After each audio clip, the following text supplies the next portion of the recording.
Welcome back to another overanalyzing video. Now for today's map is one that you guys actually have requested. And don't get me wrong, a lot of you have requested a lot more maps, which I will be doing some of them next week, because I promised you guys during the raid overanalyzing video that if we get over 20 likes, I'll do 2 overanalyzing videos for that week. And well, you guys broke that, so this upcoming week you can expect 2 overanalyzing videos. So I hope you guys enjoyed the video, and let's get into the map, Hijacked.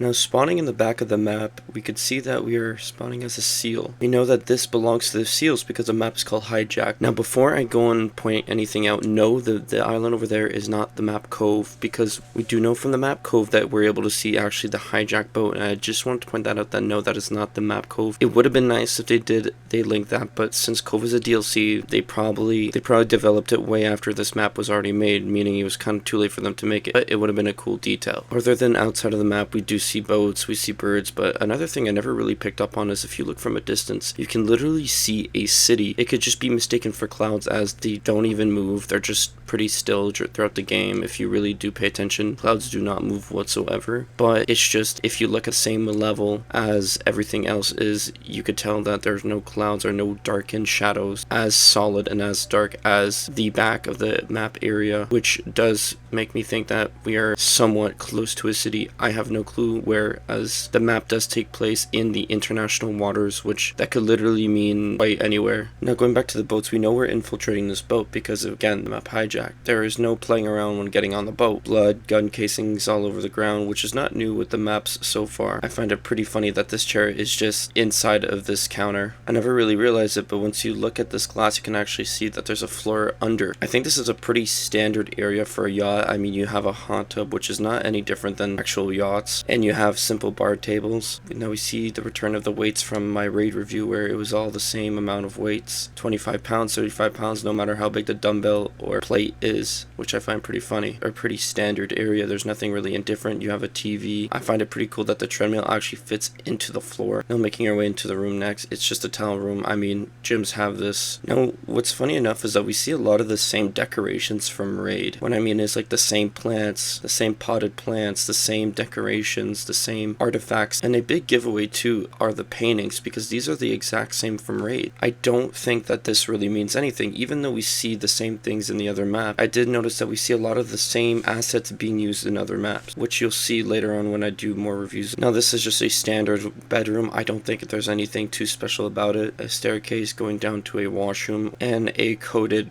washroom or sauna, I'm not too sure. Looking at the back, we can probably tell this is some sort of sliding door. I don't know. I do find it funny that there's like no handle for it. Now making our way to the side, this is a pretty standard platform. I mean, it is pretty easy to just simply fall off if you were to just walk here, but you have big doors like this to, you know, keep that closed, and it goes without saying this is just to hook it on a dock once they get back to shore. Now the middle part of this map is where the action takes place. I find that for a small map they did pretty good for a 3-laned map, because there's a lot of views that can be blocked. For example, from the other side over here, you can't really see people, so you can't get sniped unless they make their way to the middle area, or they make their way to the opposite side, or the balcony, or they come. So there's different areas where people can come from, which is obviously a gamble, but for when you come here you can get shot from anywhere. So that's what I think that makes this map so interesting, is that you least expect where someone could be, and same goes for the other side. You might never know that someone might go from this side, the opposite side, the middle, the window, and the pool side, and even on the side. So there's different flanking points in different areas people can attack you, which I find is important for small maps, because the more you expect people to go in a certain direction, the repetitiveness of the map would exceed if it was just simply the same area where people would come from. If there wasn't any different angles, I find that this map really wouldn't be as good as it is. Now I'm not too sure what this area is supposed to be, as obviously there's a TV chair you can sit on. I'm not too sure what it's supposed to be. If you own a boat or a yacht, maybe this is something that's pretty basic. I'm not sure. I don't own a boat. This area kind of makes sense. It's just equipment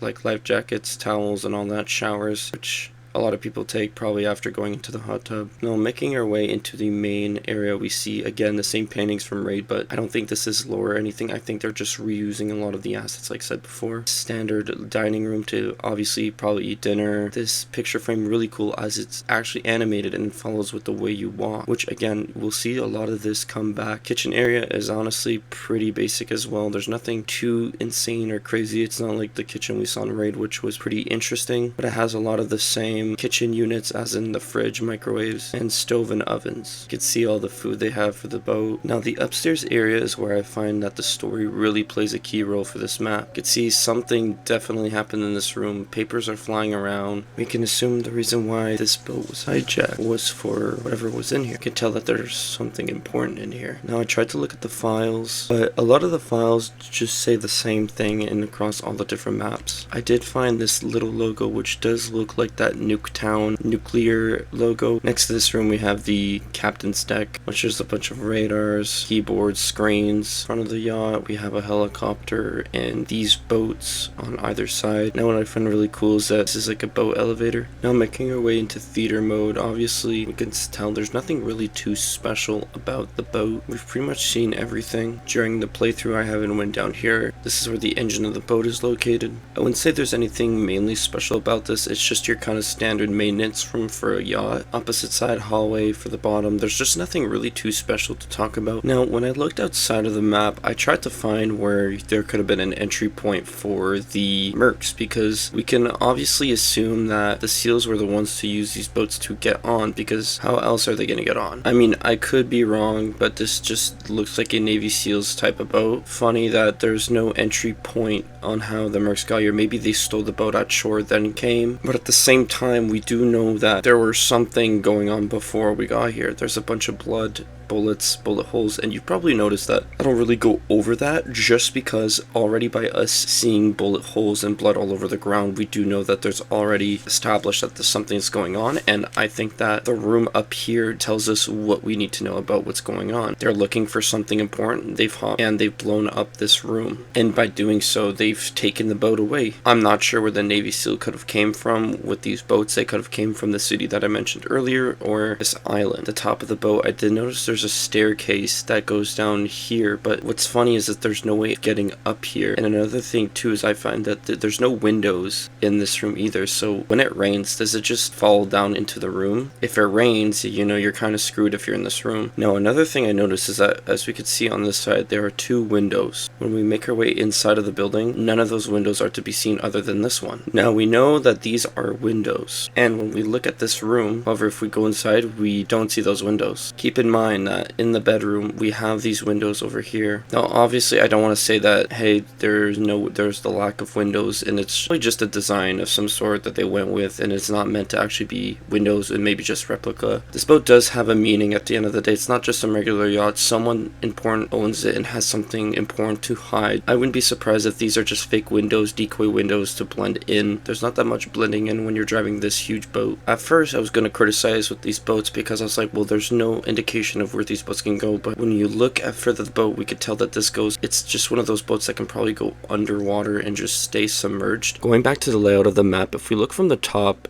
and then we compare it with Nuketown, which is known to be an iconic Call of Duty map, if we look at the left and the right and the middle, there's only 3 ways, and the windows including if you're trying to snipe, but you can see pretty much everything that's going on. The thing with Hijacked, however, is that there's different entry points where it's invisible to the human eye compared to Nuketown where it's all open. And I think that's what's so special about Hijacked, is that it offers a variety of areas that you can go, no matter the size of the map. Because when we take in consideration Nuketown, for example, Nuketown only has 3 different places you can go. I think there's obviously a few key areas, as like I mentioned before, the roof. I think that there's a certain parts of the boat that makes no sense. I do think that there's a lot of flaws when it comes to the realism and the impracticality of this map. Like mentioned before, I don't have no clue what this room is supposed to be. The staircases at the top, and just overall those windows, but again, we can assume they're decoy. Shy House know that there's a bloodbath, as there's puddles of blood everywhere in this map, and the mercs were probably not playing around. Even with this chair falling down, we can assume the guy was sitting in his chair and got absolutely capped in the head. I hope you guys enjoyed this overanalyzing video. Please let me know what map you'd like me to do next. Been fellow,